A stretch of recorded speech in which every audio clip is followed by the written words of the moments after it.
Okay, here we are starting chapter 11 on the endocrine system, which is a communication system in your body that uses hormones, and it works closely with your nervous system to keep your body in homeostasis.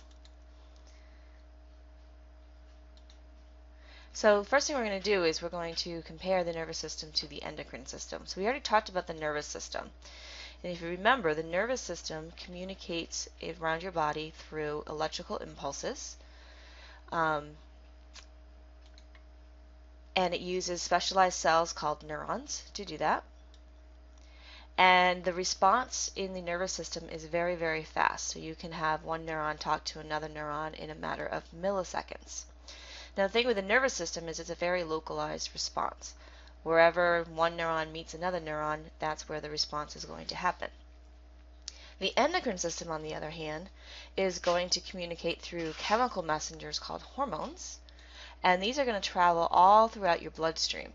So it is a much broader, more systemic response to everything.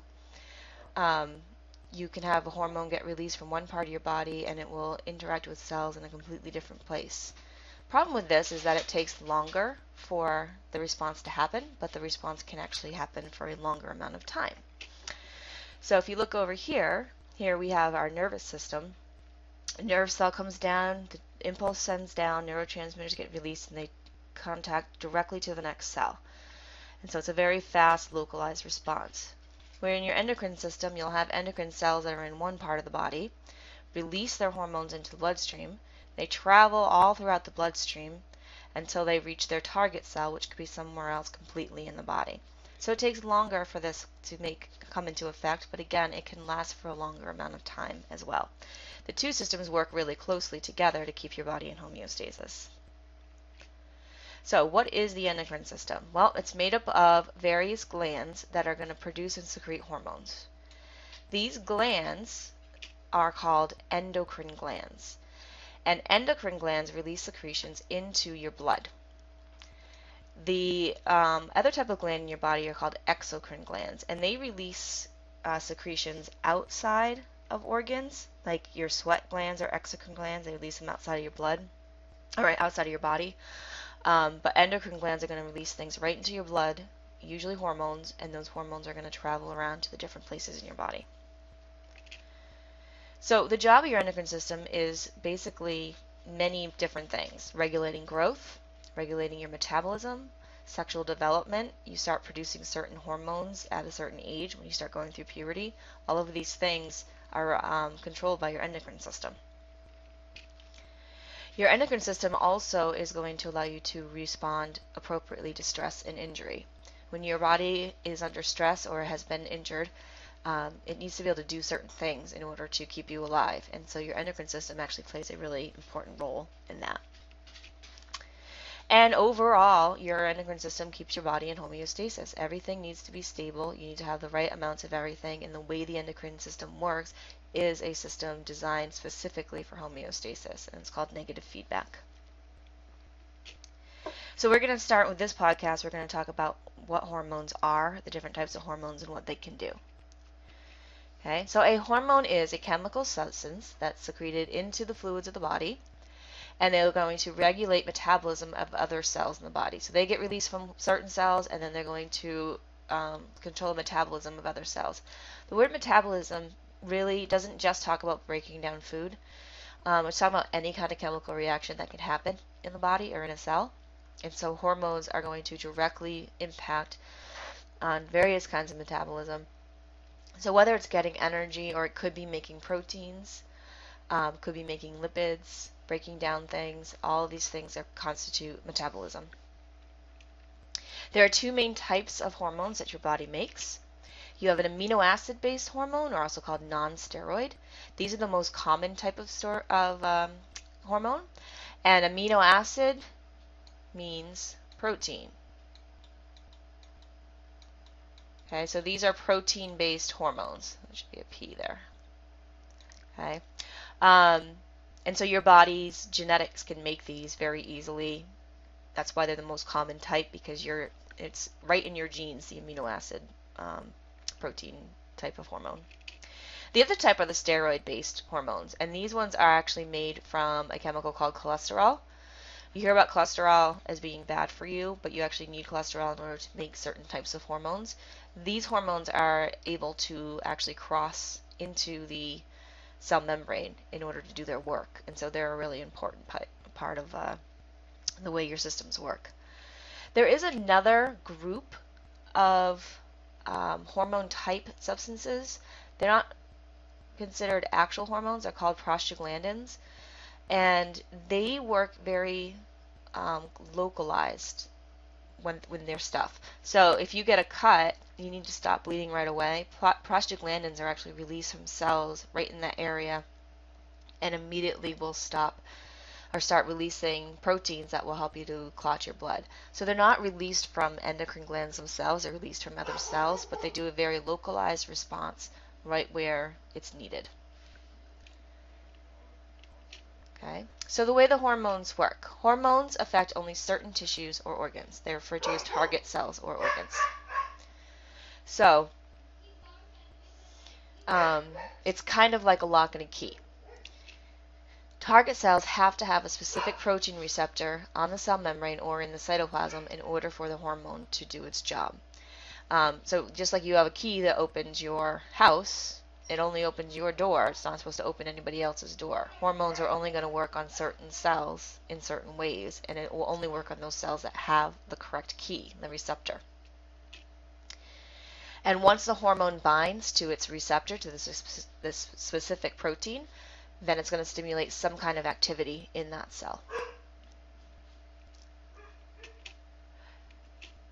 So, what hormones do? Steroids hormones are going to actually activate or deactivate genes. So they're going to tell genes to start making a protein or to stop making a specific protein. So they get right into the cell and they actually tell the cell, the genetics, what to do. Non-steroid hormones, the protein-based ones, are going to trigger enzyme action. So they're going to start a chemical reaction from one enzyme to another to another. It's like a cascading event that typically happens with our non-steroid hormones. And remember we talked about the prostaglandins, they're going to do these localized actions. So your reaction to allergies, blood clotting, things like that. Okay, so here's the genomic action. So this right here, this hormone that we're talking about here would be a steroid hormone.